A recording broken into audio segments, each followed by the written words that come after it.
So picture this. It's May 7th, 1931, New York City.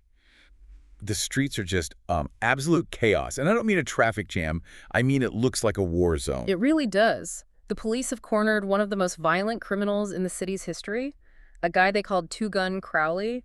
And this wasn't just a simple arrest, was it? Oh, no. This was a full-on siege. You've got 150 police officers surrounding this apartment building. They're literally chopping holes in the roof. Firing tear gas. They had machine guns on the buildings nearby. Yeah, machine guns. And there's a crowd of, what, 10,000 people just watching this whole thing unfold. It's unbelievable. And inside, trapped, is Crowley, a cop killer. The police commissioner himself called him a man who would kill at the drop of a feather. Right. But this is the detail that just gets me.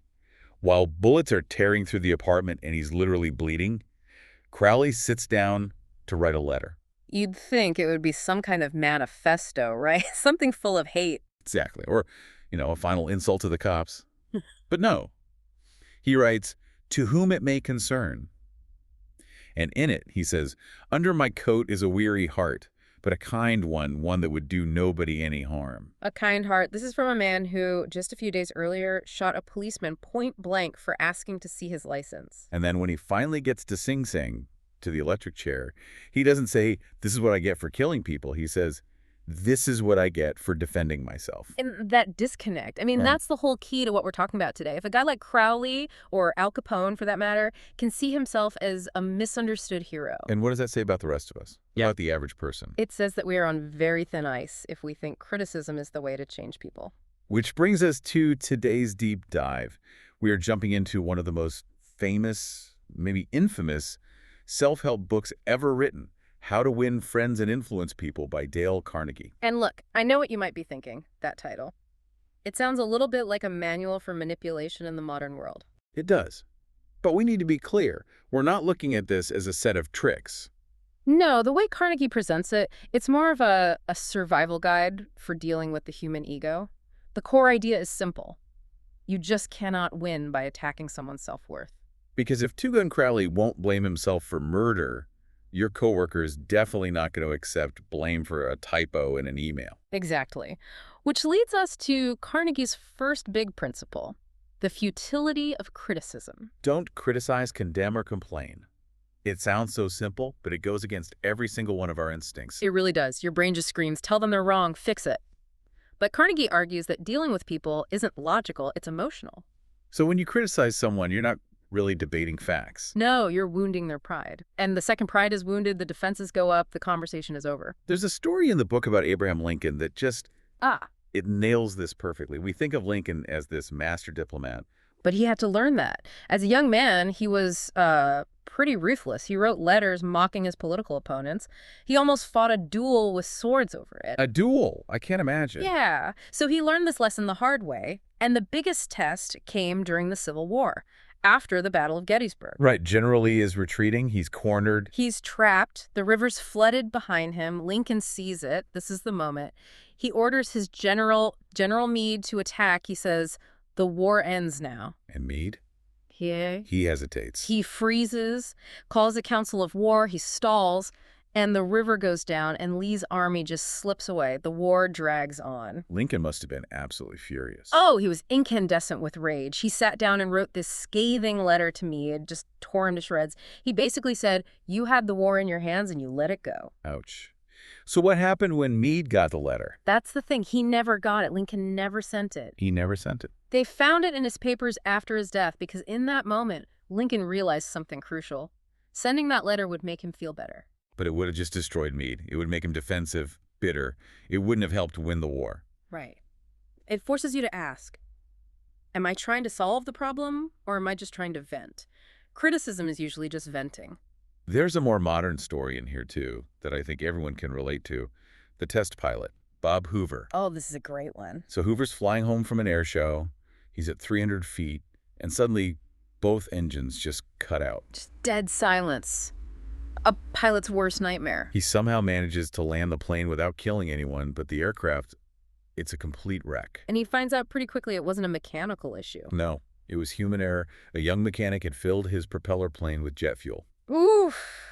Catastrophic mistake. So Hoover walks back to the hangar. Yeah. And you can just imagine this poor mechanic. He's sobbing. He knows he's just destroyed this priceless plane, almost killed people. And 99% of people in Hoover's position would just scream at him, fire him on the spot. Of course.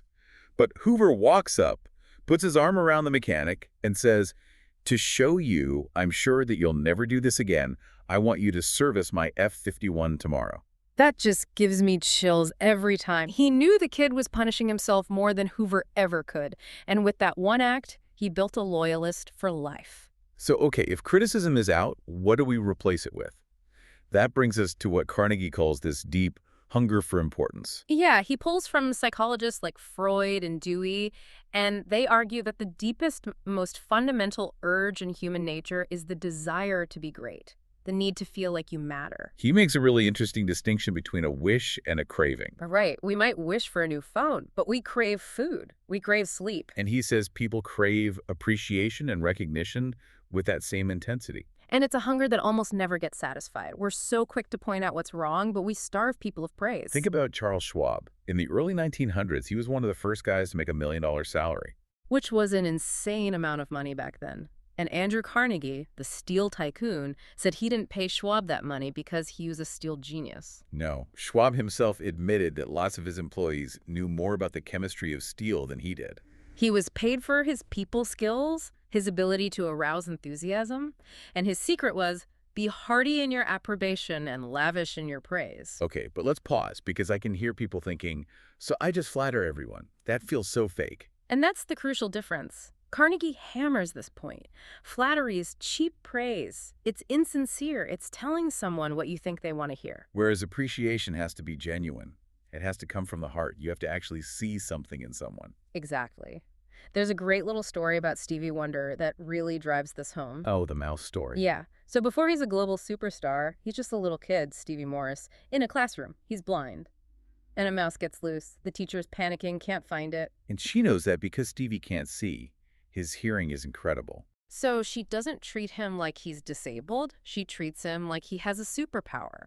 She asks him to use his super hearing to find the mouse. And he does. He locates the sound, and he's the hero of the class. Years later, Stevie Wonder said that was a turning point in his life. The first time someone praised him for a unique ability he had, instead of pitying him for what he lacked. It fed that hunger for importance. Okay, so stop criticizing, start appreciating. But how do we get people to actually do things? This brings us to the next part, which Carnegie calls baiting the hook.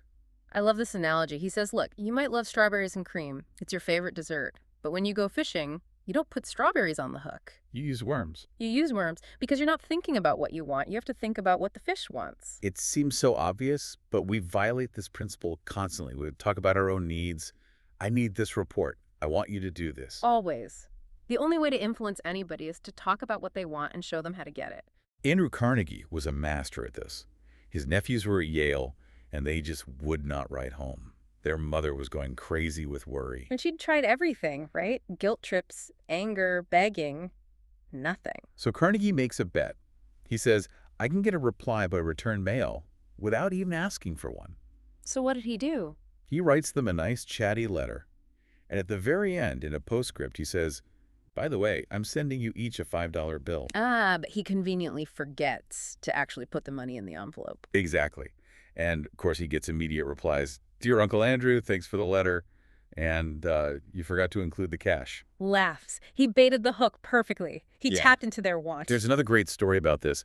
The philosopher Ralph Waldo Emerson is trying to get a calf into a barn. Right, he's pushing, his son is pulling, they're both sweating, getting nowhere. They're focused on what they want. And the calf is focused on what it wants, which is to stay right where it is. Then their housemaid comes out. She sees these two brilliant men struggling with a calf.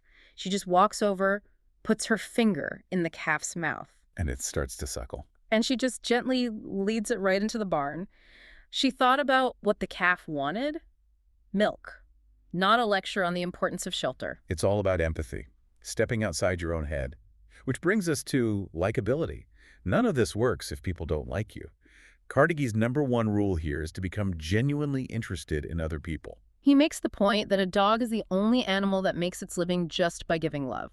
A dog doesn't have a job, it just makes you feel like you're the greatest person on earth. And we can't help but love them for it. But how do you apply that as a human? It's about where you put your focus. Take the magician Howard Thurston. He said most magicians look at their audience and think, a bunch of suckers. But he did the opposite. What, he would psych himself up? Before every show, he'd stand backstage and repeat to himself, I love my audience. I am grateful for them. And that genuine feeling radiated out.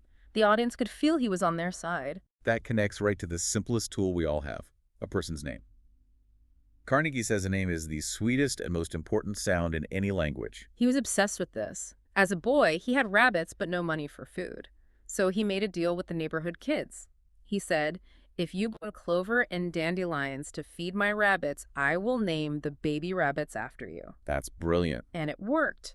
Later, he used the exact same psychology to land a massive business deal. He wanted to sell steel rails to the Pennsylvania Railroad. The president was a man named J. Edgar Thompson. Sure, Carnegie. He built a huge new steel mill and named it the Edgar Thompson Steel Works. I have a feeling he got the contract. You bet he did. Using someone's name validates their existence. It says, I see you. Okay, but let's talk about conversation. Carnegie says the secret to being a good conversationalist has almost nothing to do with talking. It's all about listening. He tells this story about being at a party and getting cornered by a botanist. Carnegie knows nothing about plants, but he just sat there for hours and listened with genuine curiosity. He'd just nod and say, that's fascinating. And at the end of the night, the botanist told the host that Carnegie was a most interesting conversationalist. And Carnegie barely said 100 words. He gave that man what he craved, an attentive audience. There's a business example of this that's even more powerful. About a telephone company and a really difficult customer. Oh, yeah, the guy who was suing them, writing to the newspapers, just raising hell. So they send out their best troubleshooter, and his strategy is just to listen. Just to listen. For 3 hours on the first visit, he just sat there and let the man vent. He just said yes and sympathized. Yeah. He went back 3 more times and did the same thing. And what was the result? By the 4th visit, the man had become a friend. He paid all his bills, dropped the lawsuits. It was never about the phone bill. It was about his feeling of importance. It's always about the feeling of importance. Once the troubleshooter gave him that, the problem just melted away. Which leads us to the real danger zone, arguments. Carnegie is so blunt about this. He just says, you can't win an argument. It's a lose-lose. If you lose the argument, well, you lose. But if you win the argument, if you prove the other person is wrong, you still lose. Because you've damaged their pride and you've lost the relationship. Exactly. A man convinced against his will is of the same opinion still. He tells a story about being at a dinner party where a man misattributes a quote to the Bible. Carnegie knows it's from Shakespeare, and he says so. And the man doubles down. No, it's the Bible. Carnegie's friend, a Shakespeare expert, kicks him under the table and says, Dale, you're wrong. The gentleman is right. He just lets it go to save the man's dignity. Later, the friend tells him, why prove a man wrong? Is that going to make him like you? Always avoid the acute angle. Avoid the acute angle. I love that. Don't meet the conflict head on. A salesman named Patrick O'Hare learned this. He sold trucks. And if a customer said, your trucks are no good, I like this other brand, Patrick used to argue, and he never made a sale because he was putting them on the defensive. So he changed his entire approach. A customer would say, the Who's It truck is better. And Patrick would say, you're absolutely right. The Who's It is a fantastic truck. That just stops the argument cold. Instantly. The tension disappears. Now there's an opening for Patrick to say, and since they're so good, let me tell you why our truck is good in these other ways. Agree first. So the final piece of this is diplomacy. How do we disagree without arguing? Rule 1, never say you're wrong. Instead, you say, well, I may be wrong. I frequently am. Let's look at the facts together. It's totally disarming. And if you are wrong, admit it, quickly and emphatically. There's a story about a consultant dealing with a really arrogant tax inspector over a small item. The inspector was digging in his heels just for the sake of power. An ego battle. Totally. So the consultant just stopped arguing. He said, you know what, I've only studied this from books. You've got years of real-world experience. I probably am wrong. He fed the inspector's hunger for importance. And the inspector's whole demeanor changed. He became human. He started talking about his kids. And in the end, he let the issue go and ruled in the consultant's favor. It all comes back to that one central theme. It's not about logic. It's about the ego. That's it. We're not trying to trick people. We're trying to fulfill a fundamental human need for recognition. And when you do that, amazing things can happen. There's one last story that just sums up the whole book for me. The elderly woman with a Packard car. It's a beautiful story. Yeah. A man goes to visit his wife's elderly aunt. She's lonely. Her relatives are just kind of waiting for her to die so they can get her stuff. But this man, Mr. R, he takes the time to actually look at her antiques. He asks her about them. He genuinely appreciates the beautiful home she's created. He's not after anything. He's just giving her his attention. And she is so moved by this that she takes him out to the garage and shows him this beautiful, pristine Packard car. And she just offers it to him for free. He tries to say no, but she insists. She says her relatives don't appreciate beauty. She wants to give it to someone who does, someone who appreciated her. He got a free car for 20 minutes of sincere appreciation. That is the power we're talking about. That hunger is so profound that when you satisfy it, the results can be just stunning. So here's the challenge for you listening. We've gone over a lot today, but knowledge isn't useful until you apply it. So try just one of these principles this week. Don't criticize anyone for anything for 24 hours, or find someone doing something right and give them specific, sincere praise. See what happens.